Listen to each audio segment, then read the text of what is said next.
না বলছি না হবে না ফোন হয়ে গেল এই হয়ে গেছে yeah just one more thank you everyone for gathering here this is perhaps my official class last official class but শেষ বলে তো কিছু হয় না ফলে আমরা ডেফিনেটলি কন্টিনিউ করব যেরকম আমরা আলোচনা করছিলাম we will definitely continue our classes through various unofficial and official means এরকম ভাবেই হোক আমরা এই জার্নিটাকে কন্টিনিউ করব কিন্তু আমাদের সেমিস্টার 6 এর সিলেবাসের এটাই মোটামুটি শেষ ক্লাস হতে চলেছে এরপর আমরা একটা কোয়েশ্চেন আনসার সেশনের ক্লাস করব so thank you everyone I do all welcome here in my last official class on the semester 6 on a neoclassical text on a neoclassical criticism by Alexander Pope and the name of the text is an essay on criticism by Alexander Pope. So we will start reading the basic characteristics of this particular neoclassical period. You all know what is neoclassical period. It is actually basically a part of the age of the Enlightenment. What are the various characteristics of the neoclassical period? These are very important. The historical background in case of the Pope is very important because it has its influence on the text of Alexander Pope. Alexander Pope's text এর উপরে neoclassical period এর একটা বিরাট বড় প্রভাব আমরা দেখতে পাই.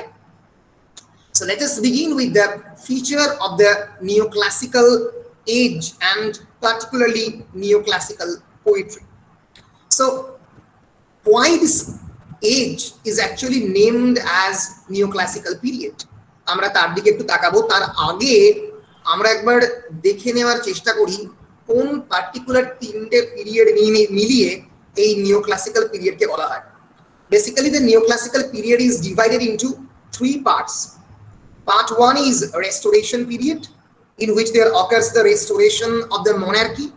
যখন ইংল্যান্ডে তার আগে 1642 সাল থেকে monarchy ছিল না for 16 years or 17 years Charles the first এর beheaded করা হয়েছিল Charles the first K execute করা হয়েছিল তারপরে চার্লস দ্য সেকেন্ড আবার ফেরত আসে ফলে একটা রেস্টোরেশন অফ দ্য মনার্কি হয় 1660 থেকে 1700 আবার অগাস্টান এজ শুরু হয় 1700 থেকে 1750 এই সময়টাকে বলা হয় অগাস্টান পিরিয়ড এবং তারপরে শুরু হয় ডক্টর স্যামুয়েল জনসনের নামে the age of the Johnson 1750 থেকে 1798 এর মধ্যে আলেকজান্ডার পিরিয়ড ক্লিয়ারলি বিলং করছেন এই অগাস্টান এজে অগাস্টাস সিজার থেকে অগাস্টান এজ নাম because in this particular age the writers came to follow the Roman poets and the Roman writers এবং Augustus সিজারের আমলে যে সমস্ত রাইটার লিখেছেন for example Ovid for example Horace এদের রাইটিং কে follow করতে শুরু করে নিওক্লাসিক্যাল রাইটাররা এর ফলে এদের লেখার মধ্যে ক্লাসিক্যাল থিংকিং ধ্রুপদী চিন্তা ভাবনা specifically of the Rome not of the Greek but of the Rome has its own great influence একটা বিরাট বড় প্রভাব বিস্তার করেছিল আমরা একবার অল্প করে দেখে নেব এই নিওক্লাসিক্যাল পিরিয়ডের বেসিক ক্যারেক্টারিস্টিক্স এবং ইমপ্লিকেশনস কি কি first neoclassical thinkers could use the past as a guide for the present because they assume that human nature was constant. This is a very important word, human nature. The basic difference between neoclassical poetry and that of the romantic poetry is that neoclassical poetry always followed the human nature and romantic poetry followed the nature in the sense of the landscape, nature in the sense that external nature, not the inside human nature. ফলে Wordsworth বা Coleridge যখন outside নেচারকে celebrate করেছে যখন সুপারন্যাচুরাল এলিমেন্টকে celebrate করেছে যখন ড্যাফোডিলকে নিয়ে কবিতা লিখেছে একই সময়ে হিউম্যান নেচার নিয়ে কবিতা লিখেছে Alexander Pope his rape of the lock John Dryden Absalom and Achitophel his famous poem Macfleckno and hence the human nature becomes very important for the neoclassical poetry and the predominant genre of the contemporary period is satire এবং সেই জন্যই আমরা বলতে পারি ব্যঙ্গাত্মক লেখা বা বিদ্রুপাত্মক লেখা 18th সেঞ্চুরিতে একটা অন্যতম ইম্পর্টেন্ট জনরা হিসেবে ইমার্জ করে, কারণ তারা হিউম্যান নেচারকে বেশি গুরুত্ব দিত, সোসাইটিকে বেশি গুরুত্ব দিত। সেজন্য theme of the backbiting, theme of self criticizing, Alexander পোপের rape of the lock is a text about the criticism of the contemporary society. সেই সময়কার সমাজকে তিনি বিশ্লেষণ করছেন এবং সমালোচনা করছেন, তাই না? ফলে 18th century criticism is distinctively different that of the Wordsworth and Coleridge. While Wordsworth and Coleridge talks about the spontaneous overflow of the powerful feelings, একটা স্বতঃস্ফূর্ত চিন্তা ভাবনার বিস্ফোরণের কথা যখন ওয়ার্ডসওয়ার্থ এবং কোলরিজ বলেছেন, Pope actually on the other hand talks about constructed notion of the knowledge, when knowledge is constructed, when you are almost comparing poetry with the sculpture.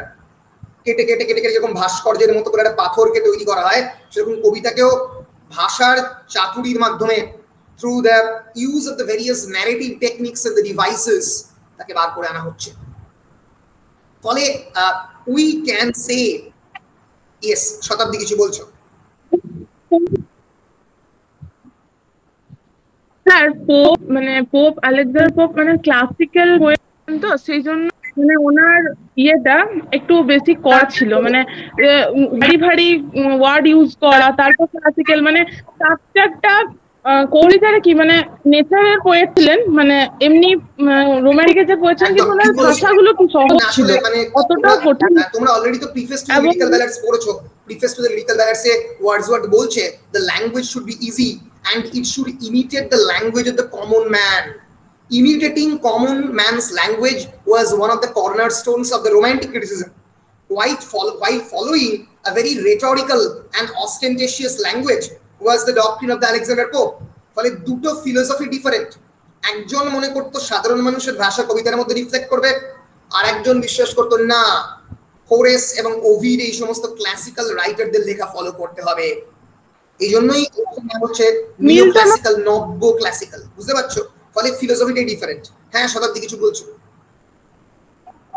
আচ্ছা মিলটা না তাই, absolutely you are right. So art, these neoclassical critics believed, should express this essential nature. Here nature is different from that of the human, that of the external nature. This is not actually pantheistic nature, this is human nature. So nothing can please many and please long, but just representations of general nature. কোনো কিছুই আমাদের খুব বেশি দিন ধরে ভালো লাগতে পারে না, কিন্তু হিউম্যান নেচারের যদি ডেসক্রিপশন দিয়ে যায় সেটা ভালো লাগবে বলে স্যামুয়েল জনসন বিশ্বাস করতেন। An individual character was valuable for what he or she revealed of universal human nature. An individual character was valuable for what he or she revealed of universal human nature. একজন individual character তখনই valued হবে যখন সেই universal human নেচারের কয়েকটা characteristic তার মনের মধ্যে দেখাবে। ফর এক্সাম্পল, সেটা মনুষ্যত্ব হতে পারে, সেটা কোনো একটা জটিল ভাবধারা হতে পারে, কারণ প্রত্যেকটাই ইউনিভার্সাল হিউম্যান নেচারের ক্যারেক্টারিস্টিক যদি সে ক্যারি করে তবেই সে ওয়েল অ্যাকসেপ্টেড হবে বলে নিওক্লাসিক্যাল পোয়েট্রি বিশ্বাস করতো।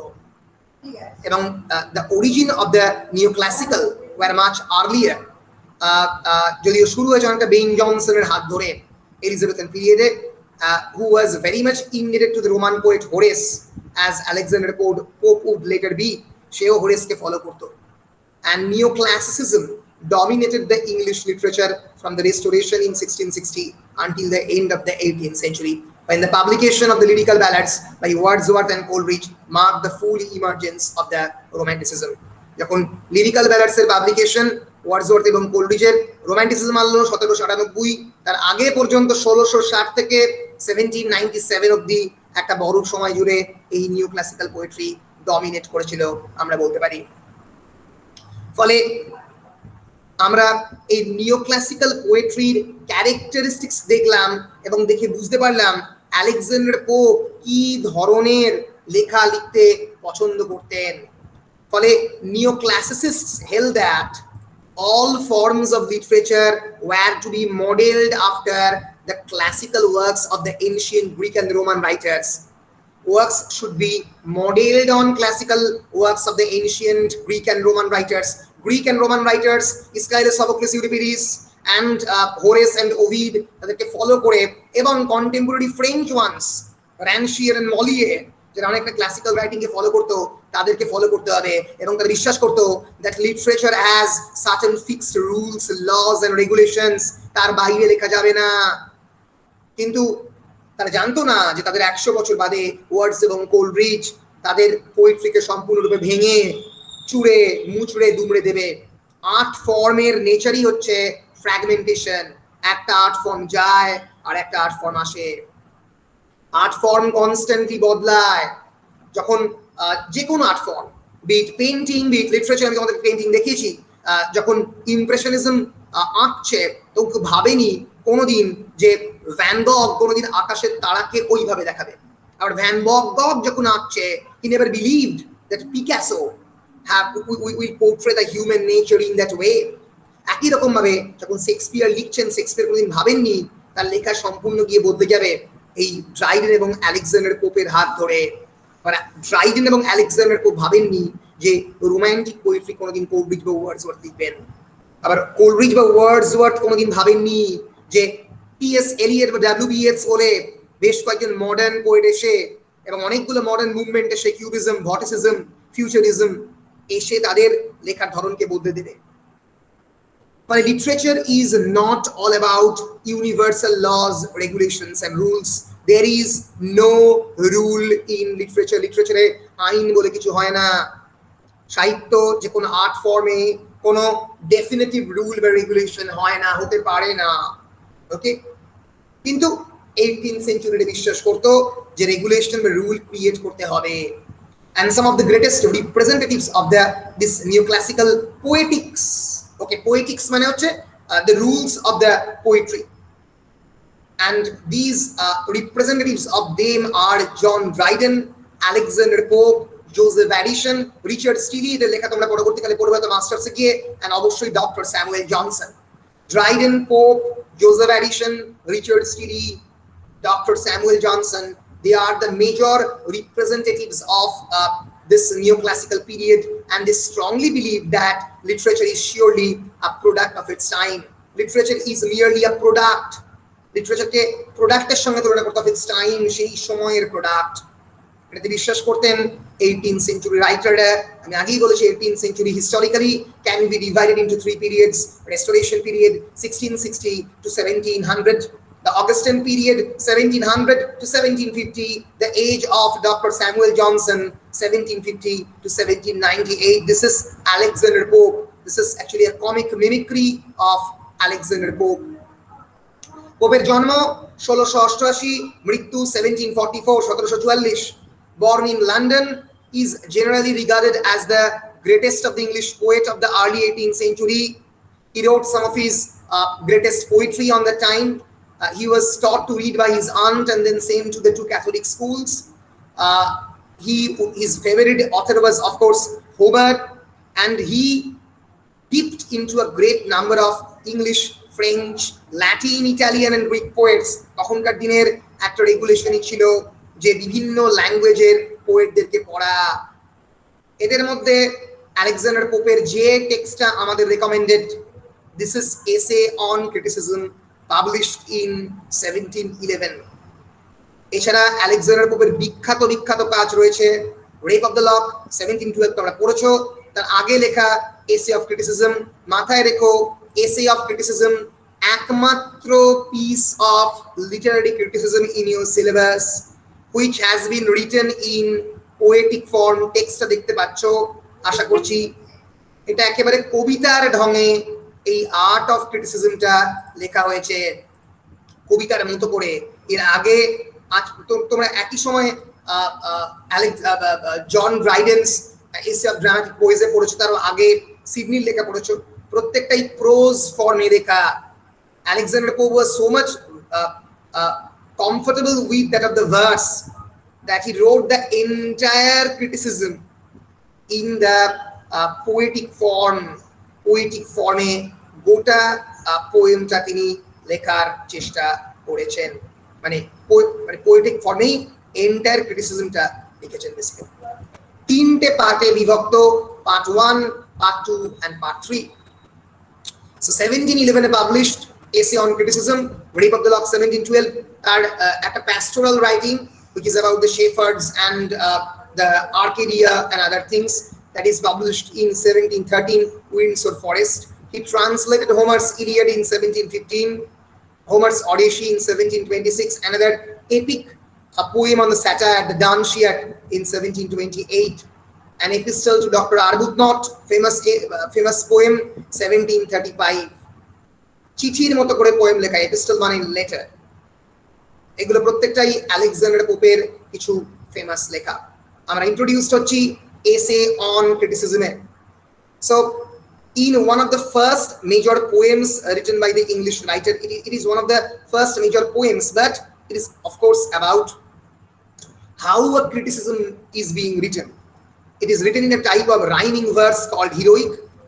Heroic couplet lekha, the poem first appeared in 1711 but was written in 1709. He identifies general principles of good criticism, সত্যিকারের ভালো ক্রিটিসিজমের কি কি characteristic and its main flaws, তার সমালোচনার জায়গা কি, সেইটা নিয়ে তিনি শুরু করেন তার এই কবিতা। বলো, এখনো পর্যন্ত ক্লিয়ার? হ্যাঁ sir.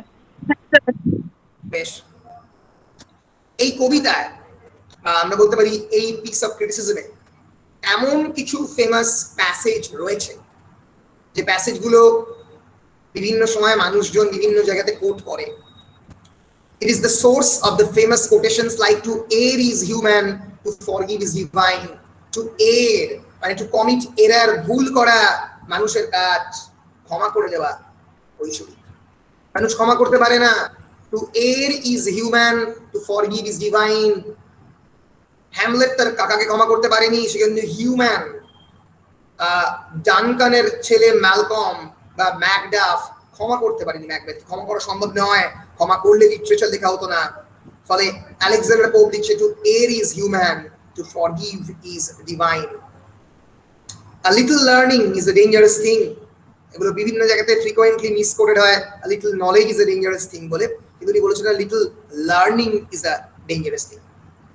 And for example, fools rush in where angels fear to tread.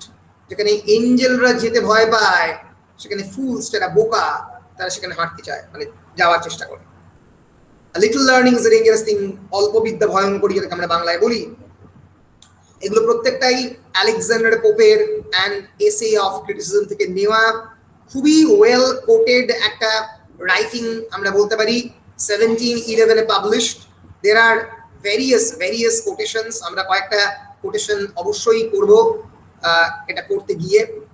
তো এই কোটেশনে সম্পৃক্ত এই এন্টায়ার টেক্সট আমরা একবার জাস্ট চোখ বুলিয়ে নেব ছোট্ট করে এই আলেকজান্ডার পোপের এসে অন ক্রিটিসিজমের তিনটে পার্টে কি কি তিনি বলেছেন, আমরা জাস্ট একবার দেখে নেব, দেখে নিলে আমাদের সুবিধা হবে। So pope explains in the part 1, I'm talking about the part 1. Part 1 কি বলেছেন?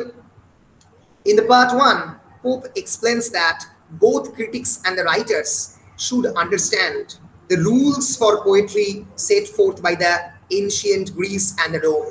So from the very beginning, he is actually talking about the regulation and the rules. 18th century strongly relied on the rules and the regulation of literature.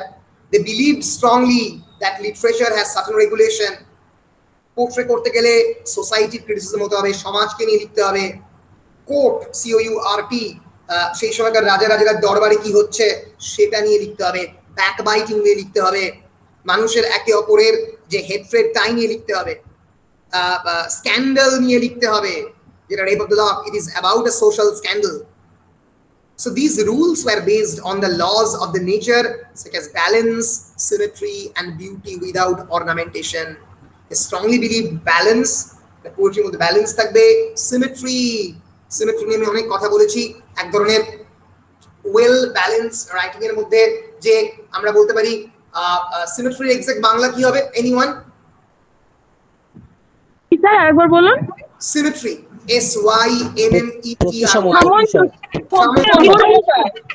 right, and a proper সামঞ্জস্য থাকবে, and beauty without ornamentation, beauty থাকবে without any ornamentation, যেন খুব বেশি ornamentally use না হয়, কিন্তু ট্র্যাজিক্যালি Alexander pope নিজেই প্রচুর অর্নামেন্ট ইউজ করেছেন।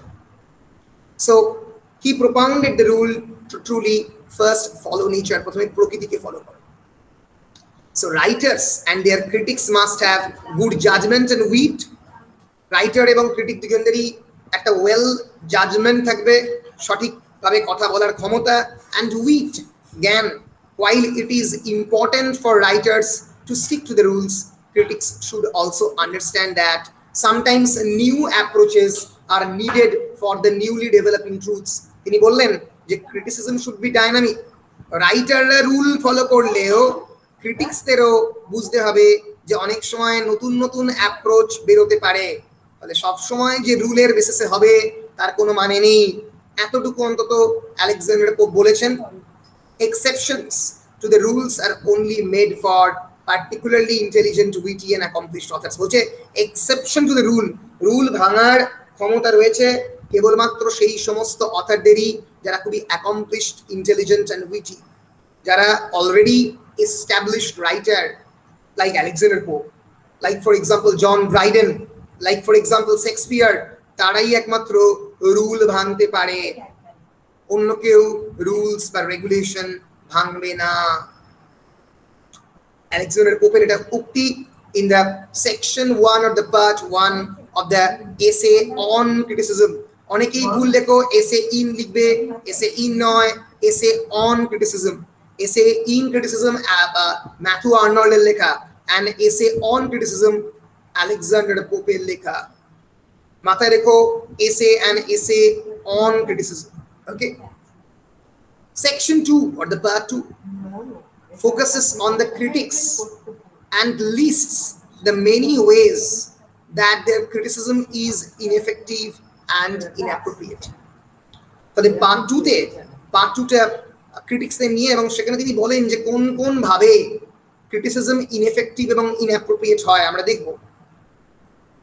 And some of the common mistakes include considering the part and not the whole of the work। এই কমন মিস্টেক কিসে কিসে হয়? অনেক ক্ষেত্রে অংশগুলোকে বলার চেষ্টা করে, পুরো ওয়ার্কটা নিয়ে আলোচনা করে না। and paying attention only to rules and not to the content, কেবলমাত্র রুলস এর উপরে বেস করেই করে, কন্টেন্টের উপরে বেস করে নয়। অনেক সময় রুলস এর উপর বেস করেই ক্রিটিসিজমটা দেখে, তাদেরকে কন্টেন্টটাও দেখতে হবে। So judging because of the metaphor, imagery, style or other less relevant qualities of the poems, ও বলছে কেবলমাত্র মেটাফর, তুলনা, ইমেজারি, স্টাইল বা অন্যান্য বিভিন্ন less relevant ornamentation of the কোয়ালিটির উপর বেস করে যদি ক্রিটিসিজম করো, তাহলে সেই ক্রিটিসিজম কিন্তু ক্যানোনিক্যাল ক্রিটিসিজম বা ফেমাস ক্রিটিসিজম হবে না। And praising works simply because they are new, extreme, foreign or espouse certain points of view। এবং কোনো একটা ওয়ার্ককে প্রেজ করা মানে প্রশংসা করা কেবলমাত্র তারা একদম নতুন এবং ফরেন বা কয়েকটা পয়েন্ট অফ ভিউ বলছে বলে তাকে প্রেজ করতে হবে এমন কোনো মানে নেই। ফলে এই ভুলগুলোকে আলেকজান্ডার পোপ পয়েন্ট আউট করছে। কি কি ভুল? 1 নম্বর, attention only to the rules and not to the content. Content না পড়ে দেখলে যে গ্রামাটিক্যাল রুলস গুলো ফলো করেছে কিনা বা লিটারেচার লেখার রেগুলেশন গুলো ফলো করেছে কিনা এটা করতে বারণ করছেন। বলছেন কেবলমাত্র একটা কবিতার মেটাফর, ইমেজারি, স্টাইল এবং other relevant quality of the poem দেখলাম আর বাকিগুলো দেখলাম না, এইটা করলে হবে না। এবং কেবলমাত্র সেটা innovative, new, extremely foreign in nature, Latin থেকে এখানে একটা জিনিস নিয়ে এখানে ঢুকিয়ে দিয়েছে বলেই তাকে প্রশংসা করতে হবে এমন কোনো মানে নেই। এবং লাস্ট সেকশন পার্ট 3 তে বলছেন the last part of an essay on criticism comes from a more positive and encouraging perspective. Pope explores what makes a great critic. কি একটা গ্রেট ক্রিটিককে তৈরি করে? The ideal qualities of a critic should possess include integrity, humility and courage। 3 qualities: integrity, honesty; humility, কতটা humble; and courage, সাহস। The poem closes with an extended tribute to the ancient Greek and the Roman writers. এই কবিতাটা শেষ হচ্ছে, মানে এই কবিতা বলতে এই ক্রিটিসিজমটা শেষ হচ্ছে with a tribute to the ancient Greek and Roman writers. Ancient Greek এবং Roman writers দের tribute দিয়ে এই criticism শেষ হচ্ছে. As well as the English writers who Pope feels best emulate the ancients. এবং কয়েকজন ব্রিটিশ রাইটারের নামও করেছেন যারা পোপের মতে এনশিয়েন্টদেরকে এমিউলেট করেছেন। এমিউলেশন মানে ইমিটেশন, ফলো করেছেন। And the best critics are balanced and reflective, considering their words carefully, knowing that they make and break author's career. Alexander Pope strongly believed that the best critics are balanced. যারা balanced critic হয়, reflective, যারা চিন্তা ভাবনা করে, reflective মানে those who are contemplative, considering their words carefully, তাদের শব্দ চয়ন যেন ভালো হয়। Selection of the words for the critics are very important because they can make and break the author's career. Author's career তৈরি করতে পারে, আবার ভেঙেও দিতে পারে। 18th century কিন্তু ক্রিটিকদের ভয়ঙ্কর ক্ষমতা ছিল। তাহলে পার্ট 1, পার্ট 2 and পার্ট 3 এই তিনটে সেকশনে বিভক্ত। Part 1 discusses about the regulation, balance, symmetry, beauty without ornamentation, follow the nature etc. these regulations. Part 2 তে একটা ক্রিটিকের কি কি কাজ নয় and mistakes সেইগুলো বলেছেন, এবং পার্ট 3 তে ক্রিটিকের কি কি থাকা উচিত, what are the various qualities of a great critic. He should possess the quality of the integrity, humility and courage, সেইটাকে বলেছেন। So an essay on criticism is Alexander Pope's argument in poetic form about the qualities of the writers and the critics. কবিতার মধ্যে তিনি বলতে চাইছেন একজন সত্যিকারের লেখক এবং ক্রিটিকদের কি কি কোয়ালিটি থাকতে হবে, as they are in his times, as he believes that they should ideally be. তিনি যেটাকে মনে করেন আদর্শ হিসেবে সেটাই তিনি তার সামনে রাখার চেষ্টা করছেন। So this is actually an advice to the writers as well as critics. This is a very short summary of the Alexander Pope's an essay on criticism. এরপরে আমরা ডিটেইলড অ্যানালিসিসে বেশ কয়েকটা কোটেশনস এবং বেশ কয়েকটা থিম অ্যানালাইজ করার পরপর চেষ্টা করব। আগে আমরা কয়েকটা ইম্পর্টেন্ট কোটেশন একটু বলে দিই, দিয়ে আমরা অ্যানালিসিসে যাব। ফর এক্সাম্পল, খুবই important quotation, it is hard to say if greater want of skill appear in writing or in জাজিং ইল। মানে এই কোটেশন এগুলোকে বলে এপিগ্রাম। তোমরা কি জানো এপিগ্রাম কাকে বলে? পড়েছো এপিগ্রাম? এপিগ্রাম হচ্ছে একটা খুব ক্লেভার ওয়েতে বা অ্যামিউজিং ওয়েতে একটা পিথি রিমার্ক, মানে একটা শর্ট আকারে বলা, কিন্তু এমন ভাবে বলা যেন যার মধ্যে খানিকটা অ্যাটাক রয়েছে, যার মধ্যে খানিকটা সমালোচনা রয়েছে, খানিকটা ক্রিটিসিজম আছে, খানিকটা স্যাটায়ার আছে। ফর এক্সাম্পল, রাইট, একদমই তাই। ফর এক্সাম্পল, অস্কার ওয়াইল্ডের বিখ্যাত কথা, I can resist everything but temptation. আমি সবকিছুকে রেজিস্ট করতে পারি একমাত্র টেম্পটেশন ছাড়া। টেম্পটেশন একটা অদ্ভুত আকর্ষণ, টেম্পটেশন। গ্রুচো মার্কসের বলা বিখ্যাত কথা, no one is completely unhappy at the failure of his best friend. Best ফ্রেন্ডের ফেলিয়ারে কেউই পুরোপুরি আনহ্যাপি হয় না, খানিকটা হ্যাপি হয়, কারণ তো মানে নিজেও তো একই রকম ফেলিয়ার সামনে চেয়ে দেখতে পারে। ফলে এই যে কথাগুলো যে বেস্ট ফ্রেন্ডের মধ্যে অল্প তার প্রতি অল্প হিংসা বা জেলাসি আমরা ফিল করি, এই যে কথাগুলো, এগুলো হচ্ছে এপিগ্রাম। আমরা বলতে পারি এই এপিগ্রামেটিক স্ট্রাকচারে কিন্তু আলেকজান্ডার পোপের লেখাগুলো লেখা। The narrator begins with the poem by leveling the playing field between the writers and the critics. Writer এবং ক্রিটিকদের মধ্যে যে পার্থক্যটা সেটা তিনি প্রথমেই ভেঙে দিয়েছেন। He says that both writers and critics have a lot to learn in terms of the most effective ways to fulfill their roles. দুজনকেই শিখতে হবে। It is hard to say if greater want of skill appear in writing or in judging ill. এটা বলা মুশকিল যে কোনটাতে কম স্কিলের দরকার। It is hard to say if greater want of skill, কোনটায় কম স্কিল দরকার, অ্যাপিয়ার ইন রাইটিং, লেখায় দরকার, অর ইন জাজিং ইল, নাকি খারাপ করে জাজ করতে লাগবে।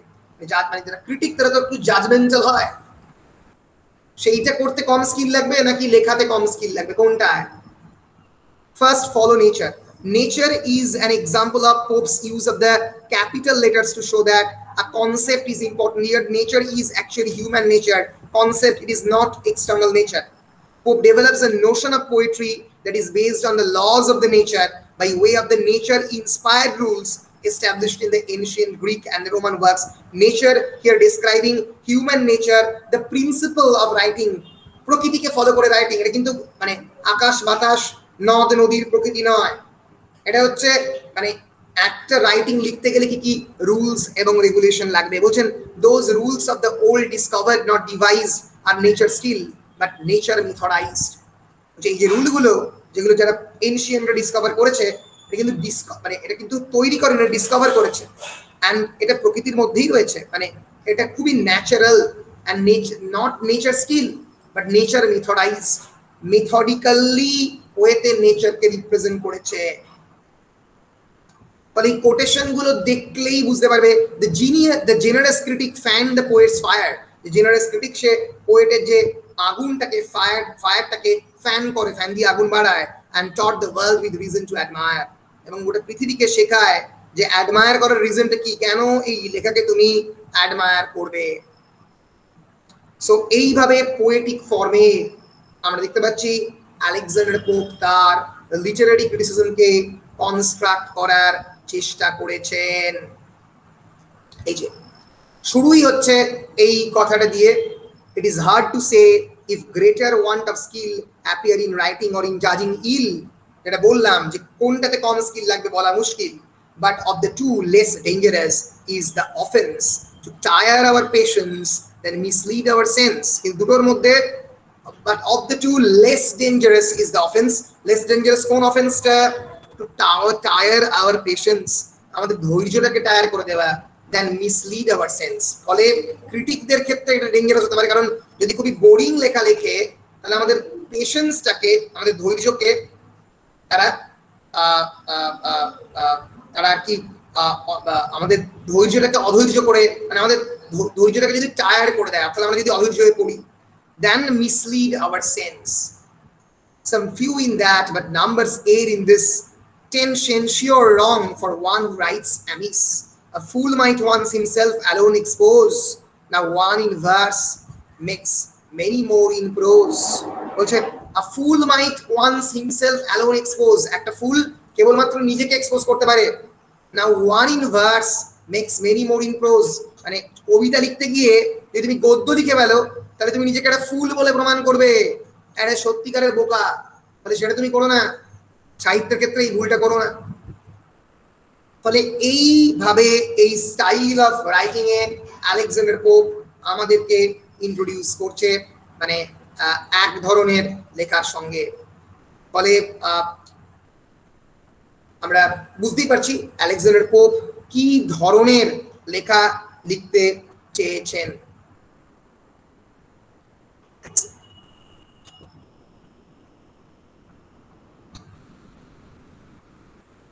হ্যাঁ, এবার আমরা আলেকজান্ডার পোপের এই যে ক্রিটিসিজমের মানে কয়েকটা ক্যারেক্টারিস্টিক, মানে তিনি কিভাবে পুরো এই লেখাটাকে এগিয়ে নিয়ে গেছেন সেগুলো কোটেশন সহকারে এই মেটেরিয়ালটা আমি যেটা তোমাদের দিয়েছি, এখানকার মোটামুটি 66 পাতা থেকে ওই নিয়ার অ্যাবাউট যদি তুমি 68 পাতা পর্যন্ত, মানে এই পিডিএফ এর পেজ আমি বলছি, এমনিতে 61 থেকে 63 অব্দি যদি পড়ো, মোটামুটি আলেকজান্ডার পোপের যে উত্তরটা এই এক পাতাতেই, মোটামুটি এক পাতা বা দু পাতাতেই মোটামুটি পেয়ে যাবে।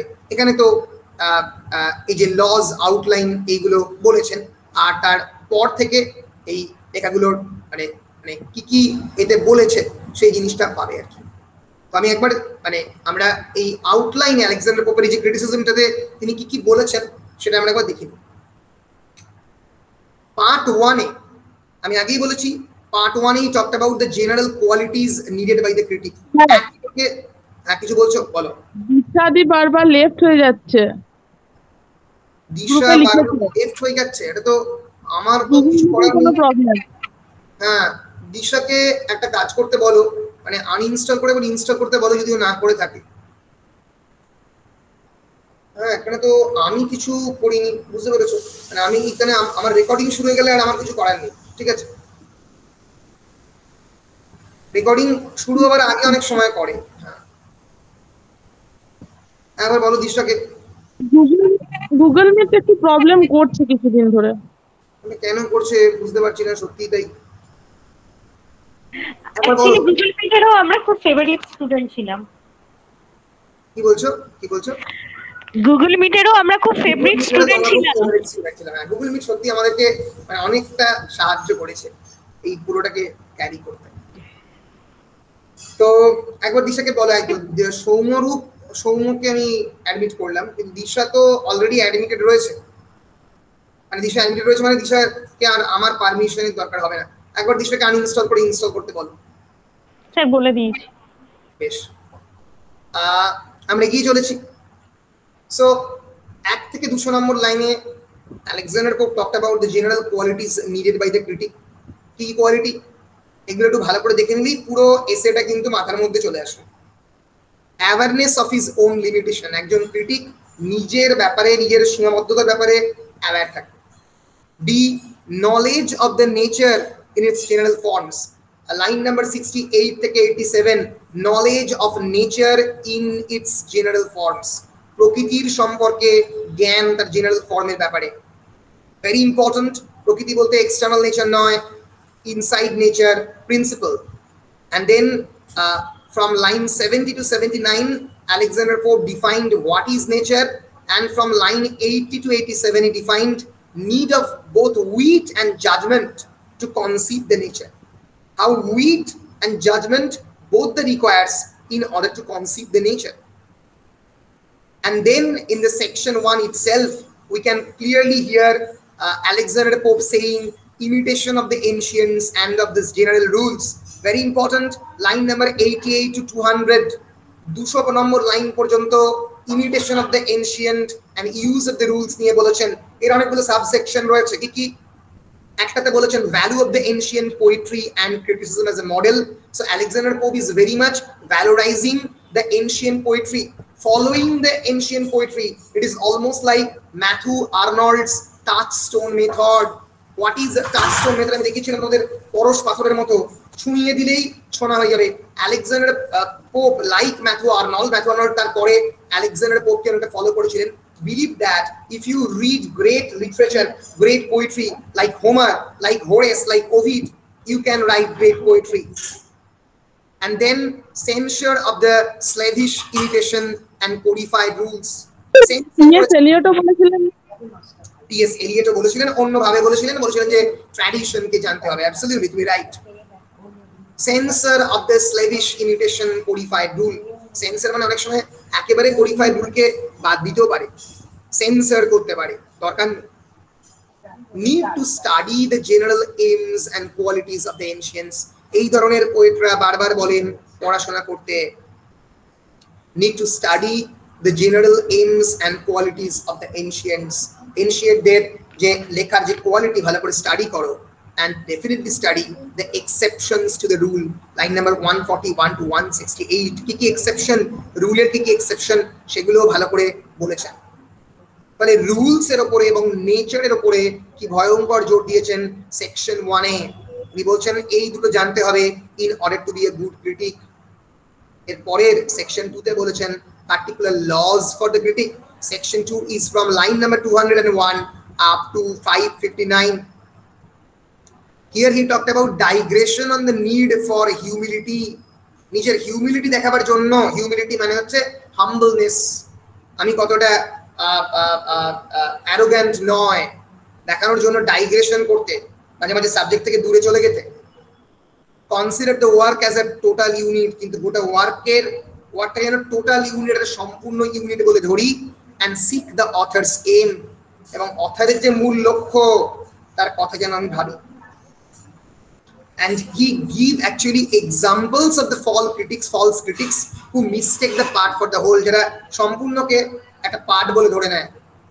আবার এর অনেকগুলো সাবসেকশন আছে, অনেক যেগুলো আগে আমি বলেছি কি কি কোন কোন ক্রিটিক হতে হবে না। 1 নম্বর, the pedant who forgets the end and judges by the rules. Pedantic মানে those who thinks himself as a very witty personality, but as a very knowledgeable person, but he is not. That is pedant. who forgets the end and judges by the rules, যে কেবলমাত্র rule দিয়ে জাজ করে, তাকে তো innovation তো দেখতে হবে, সেটা যে করে না। The critic who judges by imagery and metaphor alone, সেই সমস্ত ক্রিটিক যারা ইমেজারি এবং মেটাফর দিয়ে কেবলমাত্র জাজ করে।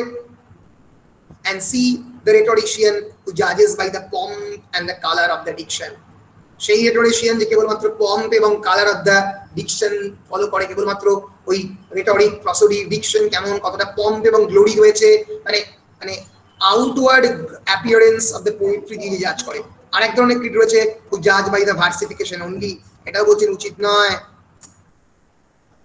ফলে এইভাবে আলেকজান্ডার পোপ কারা কারা ভালো ক্রিটিক নয়, what are the particular regulations and laws of a good critic, good critical laws এবং রেগুলেশন কি হওয়া উচিত, সেটা নিয়েও তিনি বলেছেন। দিশা চলে এসছে তো বেশ। এরপরে সেকশন ডি তে তিনি বলেছেন নিড ফর দ্য, মানে এই সেকশন ডি বলতে এখানে মানে বি চলছে, মানে 2 নম্বর সেকশনই চলছে, এখানে বলেছেন need for the tolerance and for aloofness from extremes of the fashion and personal mood, অর্থাৎ ধৈর্য এবং অ্যালুপনেস, নিজেকে সরিয়ে রাখার যে ক্ষমতা, এই দুটোই দরকার। অর্থাৎ ক্রিটিকরা হবে নিউট্রাল। এবার এর মধ্যে তিনি আবার 2 ধরনের ক্রিটিকদের ভাগ করেছেন, এটা হচ্ছে fashionable critic, the cults as ends in themselves of the foreign, the new and the esoteric, সেই সমস্ত ক্রিটিক যারা এসোটেরিক, যারা নতুন, যারা ফরেন জিনিসপত্রকে পছন্দ করেন, বলছেন এটার কোনো দরকার নেই। আর সেই সমস্ত ক্রিটিক যারা পার্সোনাল সাবজেক্টিভিটি এন্ড পিটফল, যারা নিজেদের পার্সোনাল যন্ত্রণাকে কবিতার সঙ্গে গুলিয়ে ফেলে, কবির লেখার সঙ্গে গুলিয়ে ফেলেন, এটা উচিত নয়। এরপরে সেকশন 3 তে বলছেন the ideal character of the critic. কি বলছেন আগেই বলেছি, ইন্টিগ্রিটি, মডেস্টি, ট্যাক্ট, কারেজ, এই তিনটের খুবই দরকার। Integrity, modesty, tact and courage and their opposites, এবং সেই এগুলোর অপোজিট কোয়ালিটি। এবং লাস্টে গিয়ে বলছেন eulogy of the ancient critics as the model, যারা এনশিয়েন্ট ক্রিটিক তাদেরকে পুরোপুরি ফলো করো, পুরোপুরি ফলো করো। Ancient critic like Aristotle, like Horace, like Quintilian, বিখ্যাত ক্রিটিক, লংজাইনাস, তোমরা মাস্টার সেকেন্ডে পড়বে লংজাইনাস, এদেরকে ফলো করো। ফলে আলেকজান্ডার পোপ পুরনো ক্রিটিকদের ফলো করতে বলেছেন। কিভাবে বলেছেন আমরা সেই পয়েন্টগুলো পরপর দেখে নেব। আচ্ছা, আলেকজান্ডার পোপের এই ফলো করতে গিয়ে যে বিখ্যাত ক্রিটিকদের তিনি ফলো করেছেন, তিনি হচ্ছেন অ্যারিস্টটল। মাথায় দেখো, অ্যারিস্টটলের লেখা বিখ্যাত বই হচ্ছে পোয়েটিক্স, হোরেসের লেখা বিখ্যাত বই হচ্ছে আর্স পোয়েটিকা, লংজাইনাসের লেখা বিখ্যাত বই হচ্ছে অন দ্য সাবলাইম, এন্ড কুইন্টিলিয়ানের লেখা বিখ্যাত পোয়েট, কুইন্টিলিয়ান লেখা বিখ্যাত বইটার নাম ভুলে গেলাম, দাঁড়াও, কুইন্টিলিয়ান বলে সার্চ করে নিই একবার। কুইন্টিলিয়ান, মার্কাস ফ্যাবিয়াস কুইন্টিলিয়ান, এই যে বিখ্যাত রোমান রাইটার। হ্যাঁ, ইনস্টিটিউটিও অরেটোরিয়া, অরেশন মানে হচ্ছে কথা বলার ক্ষমতা, কেমন করে ভালো কথা বলবে, কেমন করে রেটরিক করবে, theory of the and the practice of the rhetoric, institutio oratoria লংজাইনাসের। ফলে বুঝতে পারছো এই যে কেমন করে কথা বলবে, কেমন করে লিখবে, কি কি রেগুলেশন, সেই দিকে আলেকজান্ডার পোপ বারবার ফলো করিয়েছেন। So among the critics of his own age, he owes allegiance to Boileau, French critic, and the other critics of the school. The literary models he said before us are Homer and the other ancients, who in his opinion are all immortal and imperishable. So according to Alexander Pope, Homer is immortal, he cannot be perishable, take shesh kora jay na. And obviously Pope has all the respect for a neoclassic for rules and the authority of the ancient.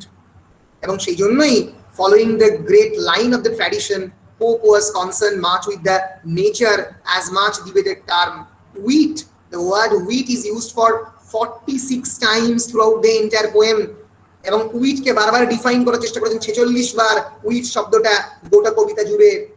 According to Pope, true wheat is nature to advantage dressed, what oft was thought but never so well expressed. ভালো করে খেয়াল করো, true wheat is nature, সত্যিকারের wheat মানে হচ্ছে এক ধরনের humour এবং জ্ঞান দুটোর সংমিশ্রণ।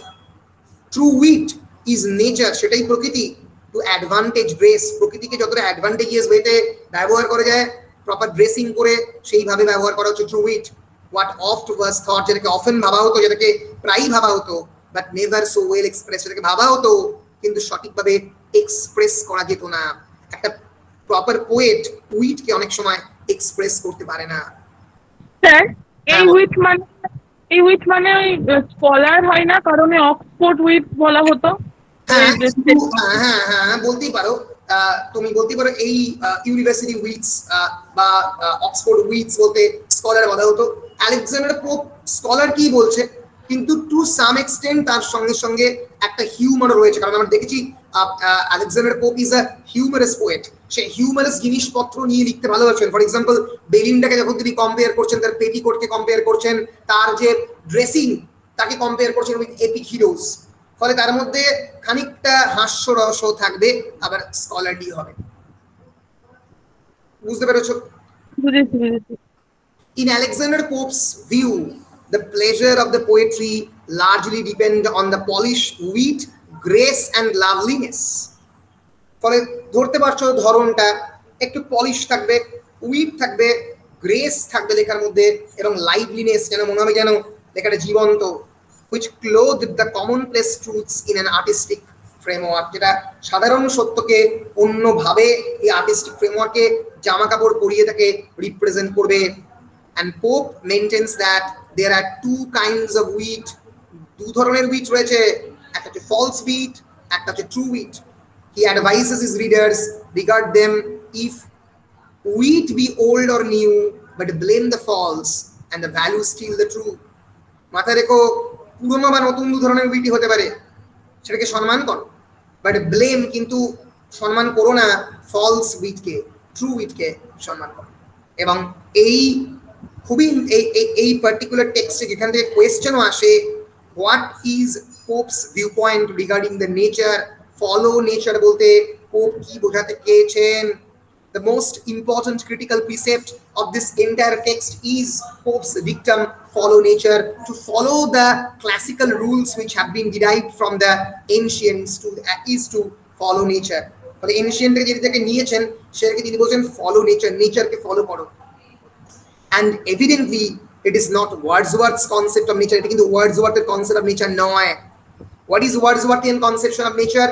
An ennobling and vivifying force, a healing balm, মানে বাম যেটা মানে কোনো কিছু উন্ড হলে, কোনো কিছু আঘাতপ্রাপ্ত হলে সেটাকে ভালো করে দেবে।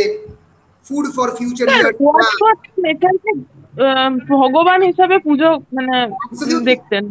অ্যাবসলিউটলি ওয়ার্ডসওয়ার্থ নেচারকে ঈশ্বর বলে পুজো করতেন। সেজন্যই তো সেখান থেকে তো প্যানথেইস্টিক কথাটা এসছে, প্যানথেইস্টিক নেচার বা প্যানসাইকিজম কথাটা এসছে। নেচারের পূজারি, মানে Wordsworth absolutely treating nature as god, ঈশ্বরকে উনি তো ওনার বিখ্যাত পোয়েম টিনটারভিতে বলেছেন যে 5 মিনিট যদি আমি একটা ফুলের সঙ্গে কাটাই এবং মৌমাছির সঙ্গে কাটাই, সেটা আমার কাছে অনেক বেশি জ্ঞান দেবে rather than an old professor dictating in a university.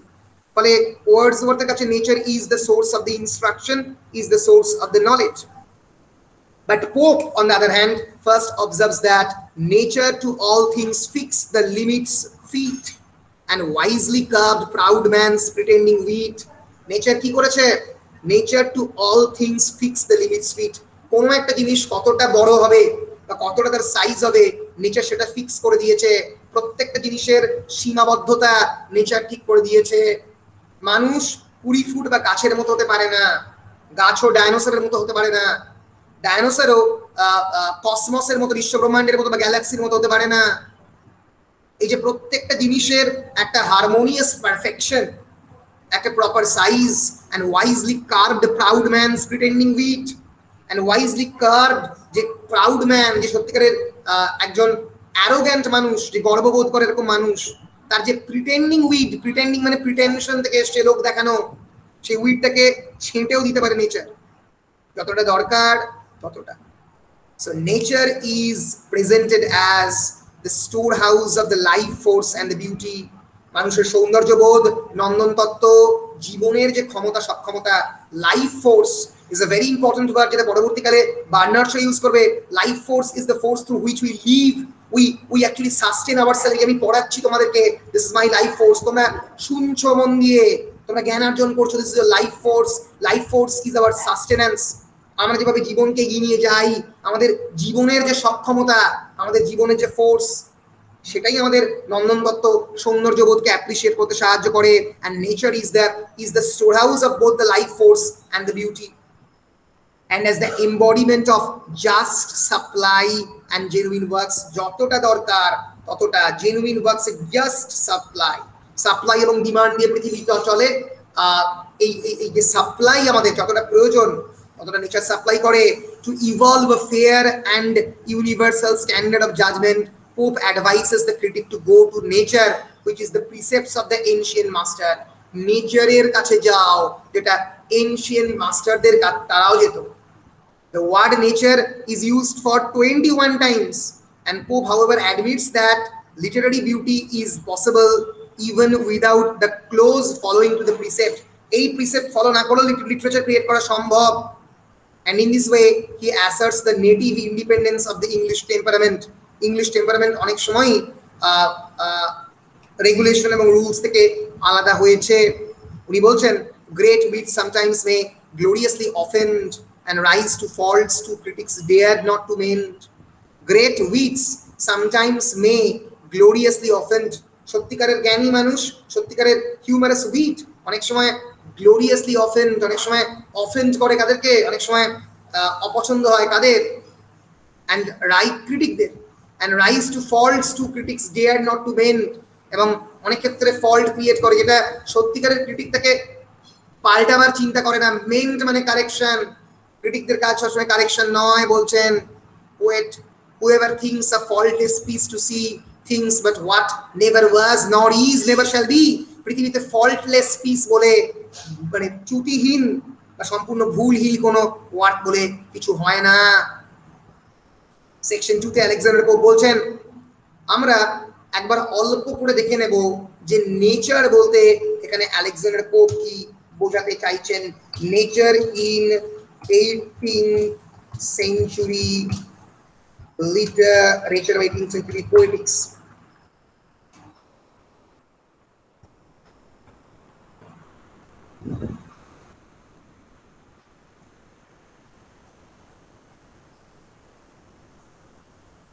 একটু ভালো করে দেখে নাও, মানে দেখলেই আমি অলরেডি বলেছি তাও ভালো করে পরিষ্কার হয়ে যাবে।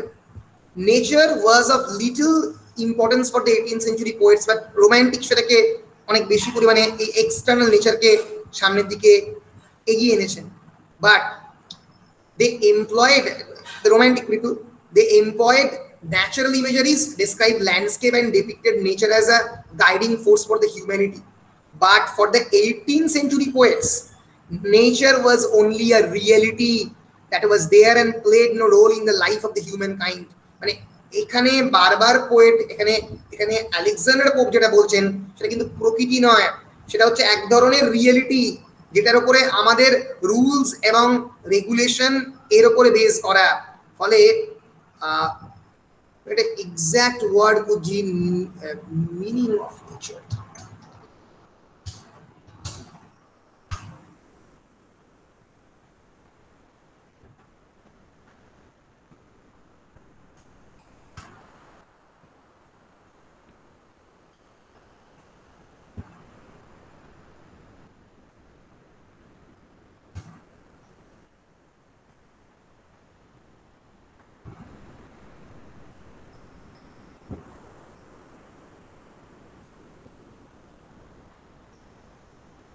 একটা এক্সাক্ট মানে ছিল এই back to nature.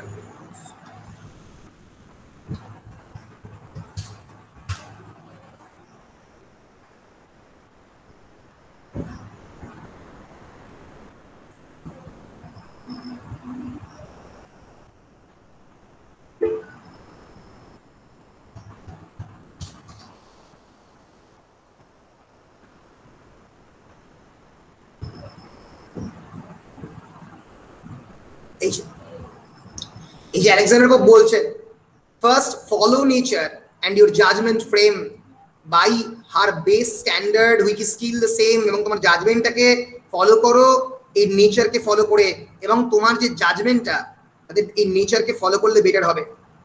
আনএরিং nature, nature কোনোদিন ভুল করতে পারে না।